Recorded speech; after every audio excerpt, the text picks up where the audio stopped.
How to turn a football camp into a scholarship offer. We get asked all the time from players and parents, not only what camp should they go to, but when they're at a camp, what can they do to communicate well with coaches while they're there, get their phone numbers, and then be able to turn that actual camp into a scholarship offer.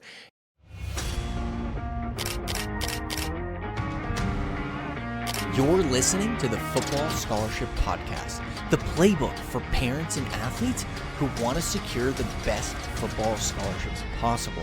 From securing a D1 football scholarship in the SEC at Ole Miss at just £5,700, myself, to helping 83% of the athletes I mentor achieve football scholarship offers and 42% going Division I. I've learned countless lessons that I'll be sharing right here with you. Join me and my co-host, Brian Overton, who has 15 years of D1 college football recruiting experience, as we interview top experts, successful athletes, and discuss current recruiting trends. Together, we'll help you navigate the recruiting process so you too can achieve your dream of running out of that tunnel in front of 100,000 screaming fans. And joining me today is our head coach here at Next Play, Brian Overton, who has over 15 years of Division I recruiting experience. So Brian, let's break this down. I got asked last night on one of our coaching sessions with the athletes, what do we do at the camp to even communicate with the coach, to talk to a coach that we've been invited to really build that relationship while there, and then in turn be able to turn that relationship, of course, into an offer. And so we talked about, my strategy, and to make it really simple for the athletes is when you get to a camp, and I think this was a camp that this particular player had planned. There's multiple different colleges that are going to be there before meeting with us, right? Because we have a very simple process that we teach athletes on how to choose camps based on relationships and what have you. But this particular camp he had already had booked, and there's going to be a lot of different college coaches there. And so, it's really hard for a player to go up and talk to a coach. It's intimidating, right? Like, should I talk to him? What if he doesn't like me? What if, right? And so it's really intimidating. And so, Brian, I'll just share with you, obviously internally what we teach the players, but I'm going to share with our listeners to make it easy for the player, even though it may be intimidating. And so the simplest way to do it is right when you get to the camp and you see the first coach, you take a beeline and you go talk to them, right? The longer you wait, you think about it. What am I going to say? What am I not going to say? The harder it is to talk to the coach, right? And once you talk to that first coach and you realize how easy it is, it's so much easier to talk to the next coach and the next coach and the next coach. And I used the analogy of, like, when you get to the party, right, and you see the cute girl, you don't wait until the right moment. You don't wait to the right time, because then that's all you're thinking about. You go and you talk to her. I don't want our players thinking about talking to the coaches the whole camp. I want them to knock it out right away. Get it out of the way, realize it easy, and then have a great camp, right? Because now they could just focus on playing and having a good time and doing really, really well. And the coaches already know who they are, right? So it's a beeline right to the coach, right when you see him, introduce yourself. And I gave him a line of questioning we'll go over on this podcast. But make it easy. Don't make it hard. And don't make it where you have to think about it the whole time. Yeah, absolutely. And just from experience, when we would have camp, you'd be surprised. And I think about this all the time, when we're working with our guys, I always revert back, obviously, to my experiences and things and how we're teaching them to do things and suggestions we give them. And I didn't really think about it at the time, to be honest with you, but, because there was so much going on. But now that I'm working with these guys and their families, I think about it all the time now when we're talking about camps. And when we'd be sitting in there, whether it's in the indoor or like at East Carolina, we didn't have an indoor, so we'd be sitting in the field house or in the weight room or wherever it is before everything really kicks off while registration's still going on. You know what I mean? And it's kind of laid Yeah. back. And now thinking about it, thinking back on it, I'm kind of shocked. Like, I mean, we'd have 300 guys there sometimes, and there might be 10 or 15 of them walk up to you like during registration or something, and like introduce themselves. You know what I mean? Let them, let you know who they were and this, that, and other. Out of like 300 and something, like I mean, a huge group of people. And now that I think about it, looking back, I'm like, man, that was crazy. I mean, it should have been a line to talk to the coaches or whoever it was. You know what I mean? Like, those guys should have been knocking each other down to like get in front of coaches and let them know who they were and introduce themselves to them and stuff like that. But that's a real thing, like, you know what I mean? Which is why we coach the guys on it now. But thinking back on it, like, it's kind of crazy to me thinking back on it that it was that way. It goes back to that. It goes back to that mindset, man. These kids, I get it. Like, I was like that. They're shy. They're introverted. They're not comfortable. Like, it's intimidating talking to a Yeah, coach. And yeah, it goes back to like everything they're being fed, which is, if you're good, coaches will find you. If you're good, coaches will come to you. It's like, okay, are you 6'6", 230 and just crushing it? Are you running a 4.3? If you're not doing those things, then no, it's not how, like, that's not what's going to happen, right? That's not how it works unless you're in the top 1,000 guys. And like, okay, I get it. You're listening. You think your kid's in the top 1,000 guys, but when I'm saying top 1,000 guys, I'm talking about top 1,000 out of 1.1 million, right? Not top 1,000 out of 2,000 or five. Like, this is in a very, very tiny, small fraction of the players where everything we teach, communication skills, marketing skills, sales skill, like none of that matters with them. It's like they don't need to go to, the coaches are trying to get to them, right? The coaches are trying to sell them, marketing to them, right? It's not the same world, right? And so if you're not in that boat, then you've got to be the one initiating, right? And I know it's uncomfortable, right? I get it. And especially when people are telling you that just sit back and wait. Let them come to you. Wait till your senior year. Yeah, wait till it's too late. That's a great idea. Wait till 6 months before signing day and then try to figure out how hard it is to build relationships with coaches. That sounds like a great idea. But unfortunately, people say this stuff and it's wild. But I understand. Like, I get why you don't want to talk to coaches. But if you want to make the most out of camps, they got to know who you are, right? Players, coaches offer players. They don't offer tape, right? Coaches offer players. They don't offer parents, right? So it's on you. You as the player have to be the one to initiate. Get yourself, because you might have a coach that be like, yeah, that's a pretty good player, but I'm looking at 15,000 other really good players that play the same position. But if you come up to them, you differentiate yourself. You get them to like you a little bit. Okay, I kind of like this kid. All right, I want to look into him a little more. Okay, I'm willing to give him my cell phone number. This is the purpose. This is why you've got to do it. I mean, unless, again, I'm sharing what I'm sharing right now in context of you want to do whatever it takes to earn the best and most college football scholarships possible. Not you want to get one offer, not you want to get lucky. Like, you're setting yourself up to have the most opportunities possible. If that's not you, then I don't know why you're listening to this podcast, but I'm taking that yeah. into account. Yeah, and I'll give you just a behind the scenes example. You know what I mean? And again, I have no reason anything I say. I have no first of all, I have no reason to make it up whatsoever because I want to help people. You know what I mean? This is a real thing that, and I've experienced it, and I'm not just making stories up to make them fit the topic either. Like, these things actually happened. When I was working in the business, and I can't tell you how many. Listen, most of the time when you go to camps, most of the time, not all the time, but most of the time when you go to camps, it's filmed in some form or fashion. Like, most of the time, they try to film it, as much of it as they can anyway.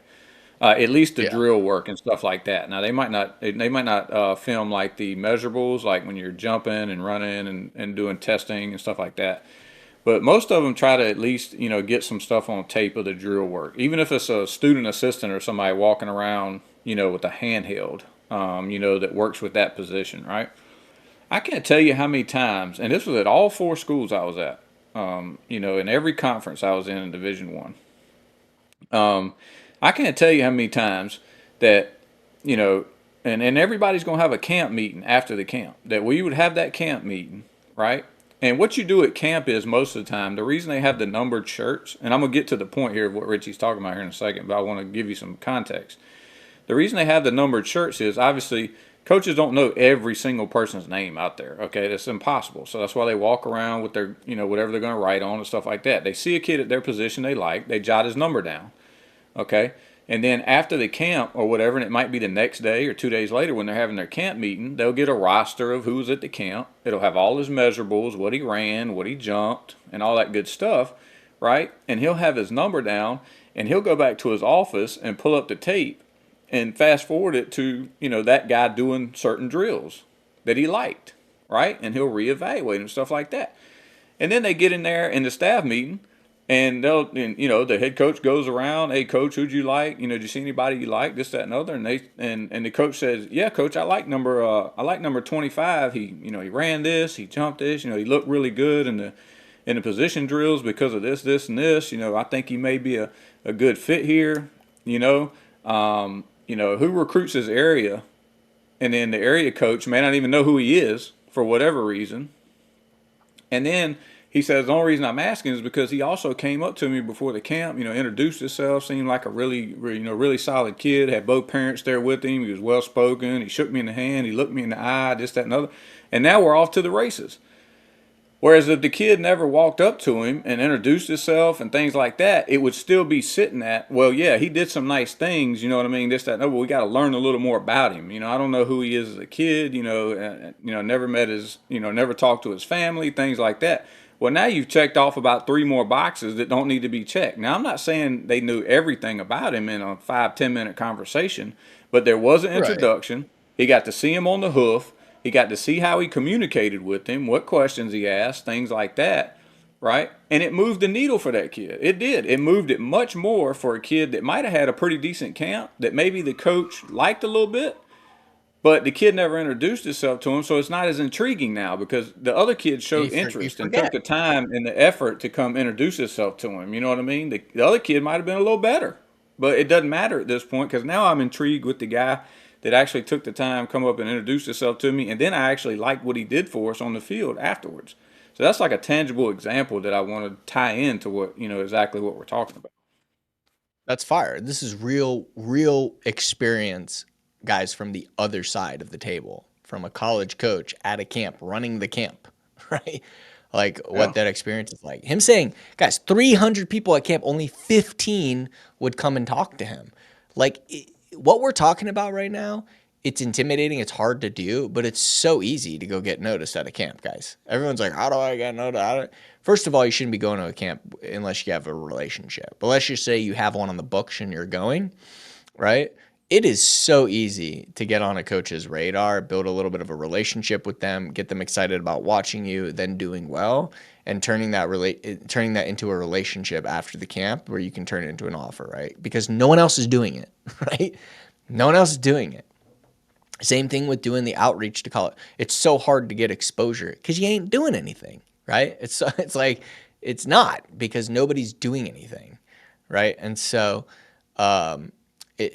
anyways, I feel like that's a great example, Brian. I appreciate you sharing that from your perspective too, because it's different coming from me, who I attended the camps, versus you, where you ran the camps, right? And kids were coming to you. So let's talk a little bit about what you say when you go to a coach. So keep it really simple. Some line of questioning that you can use is, hey coach, I see you're at Duke. My name's da da da da da. It's very nice to meet you. I'm curious, what position do you coach? I coach the linebackers. Oh, that's awesome. How long have you been there for? Right. So now you're just like keeping the conversation going, and then it's like for that, cool. What are you looking for at this camp from players? Like, is there a specific position you're looking for, or, what are you looking for to get out of this camp? And just find out from the coach, like, what is he?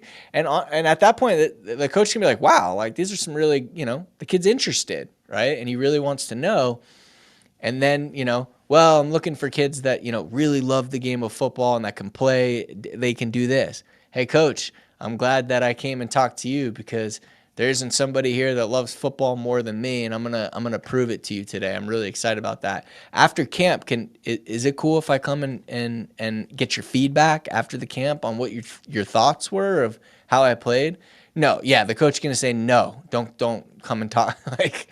like, do you guys see what I'm saying? Like having this conversation, asking some of these questions, and then at the end, you can come up and be like, hey, coach, what are your thoughts? What are some feedback? And the coach is like, hey, I loved you doing this, this, and this. I'd love to see you improve here. Okay, cool.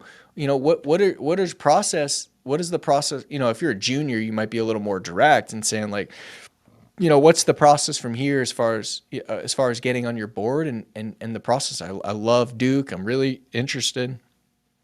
And he might tell you. If you're a younger cat, you might not go down that road. You might go more of the relationship road. So context matters, but this is some simple line of questioning that we teach our guys that you can use to get the conversation going, right? And to put yourself in a position to have a relationship with a coach and move the needle. The last thing I'll say here before I let Brian chime in is don't go for the Twitter account. Don't go, let me say that again. Do not go for the Twitter account. What do you want? You want the coach's cell phone number. So ask, right? I role played this with one of our athletes yesterday when he had asked me this. And obviously I had him go through the training and then I role played it with him multiple times. But you don't, it's very easy to be like, so coach, I'm wondering, could I get your cell phone number? And then it's like, that ain't gonna work. When you go up to a girl and you have no confidence and you're asking them for her cell phone number, she ain't going to give it to you, right? It's the same thing here. So, hey, coach, he's like, hey, I am interested. I'd love to evaluate your film. Can you send it to him? Can you send it to me? Absolutely. What's your number so I can get it sent to you today? Right? It wasn't like, hey, coach, like wondering, could I maybe have your number and then I could send it to you? It's not that. It's just like, can you, send it to me and I'll take a look at it. Perfect. What's your number so I can get it sent to you and have your phone ready to go to get their number. Right. And then are they all going to give you your number? No. But the fact that you did that, you will get more numbers than if you didn't. Right. And so the more cell phone numbers you get, the better. So be direct, be upfront, and be confident. That's why we role play with our players so that they don't go into these situations. Look, you don't go out onto the football field never practicing a play, right? You practice the play, and then when you go out into the game, you've practiced. It's the same thing in recruiting. You don't just walk up to a coach not role-playing and not practicing the questions you're going to ask and how you're going to ask them. And it's the same thing. That's what we do with the players. We not only give them the questions, but we got to practice it. We got to role-play it with them. We got to give them different scenarios. A freshman's going to handle it different than a junior, right?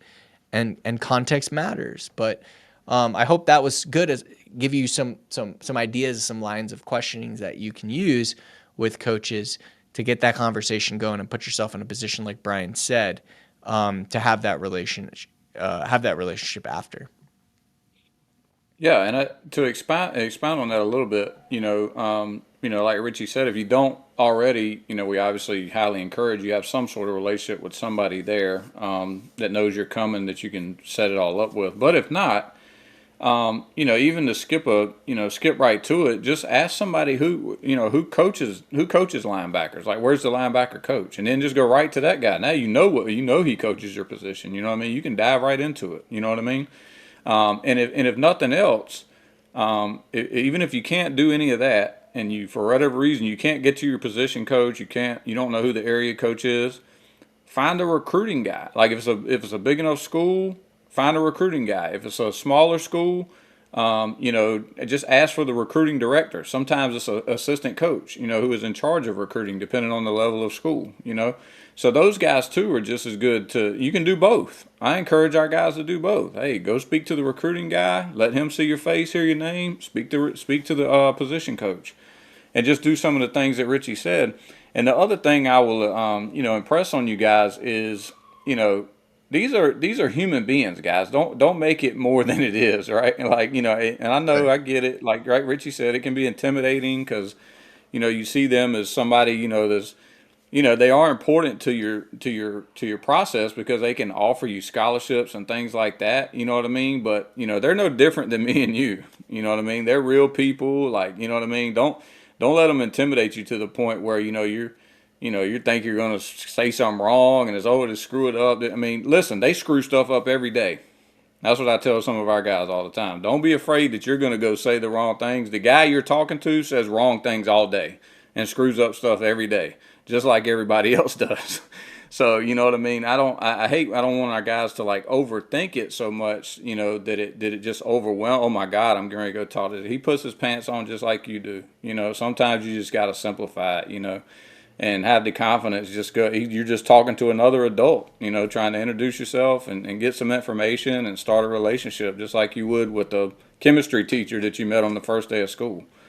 So I just don't want guys to, overthink it to the point where, you put them up on this really, really high pedestal. Now there is a respect factor. I'm not saying that, I'm not saying that at all, but it's not to the point where, you're going to talk to somebody that just has, your whole life in their hands either. You know what I mean? I don't want guys to overthink it to that point. Yeah, totally. I think that's a good place to leave this podcast, which is like, guys, like confidence in doing this comes from practice, right? And practice comes from making sure not only you're doing the right thing, but that you're role playing it and you're practicing it, right? And that's how you can be confident in it. But with that being said, Brian nailed it, which is like, they're just people. You're not going to, like, the only way you could really screw it up is if you go there and you're rude or you're just like, they're going to look at you and you'd be like, this kid's doing his best, right? They're Yeah. So, as long as you're doing your best, it's going to be, now the better you get at it, the better outcomes you're going to get. But at least do it. Right. If we could leave you with that, at least step up and do it. So, I think this is a really important podcast, and I want to keep this one short and tight because we gave you some questions, we gave you some things you can do. Now I want you to go and practice this, right? Whether you're role playing with our team or you're practicing it with your parents or someone else, take the time, take these questions, practice it, and get yourself ready. And when you get to a camp, you see the coach, don't wait, don't think about it, boom, go. Because once you're done with the first one, it's really easy to go to the second, and really easy to go to the third, and really, you know what I mean, and go down the line. So don't hesitate. Don't hesitate. Go out and knock it out and get it. Brian, any last words before we wrap this bad boy up? No, just what you said. It's a rep thing, you know what I mean? The more you do it, the more comfortable you get with it. They're regular human beings, man. Just, get some confidence. You got nothing to lose. So, why not? If you really want to try to move the needle, you know what I mean? You got to shoot your shot. So, shoot as many of them as you can. More bullets that fly, the better chance you got of hitting your target. Yeah. 100%. So, love it. Brian, appreciate you being here. If you got value from this video, it's crazy. Only 21% of our YouTube viewers actually subscribe. So if you get value, consider subscribing. If you want to watch our podcast, we post every single Monday at 3 p.m. Pacific. We also post another more how-to video on Wednesdays at 3 Pacific. And we do professional valuations that we post every Saturday at 8 a.m. Pacific. If you'd like to see if your son qualifies to get a professional evaluation from our team, which is actually the first step in our application process, then I'll leave a link below this video. If you are listening to this as a podcast and you'd like to get your questions answered by us, we look at the reviews and the questions you ask there in order for us to come up with topics. So make sure to leave us a review, and it helps us to continue to make this content and come up and answer your questions, which is what this is for. So hope you got value from this, and we look forward to seeing you on the next one. Thank you for listening to this episode of the Football Scholarship Podcast.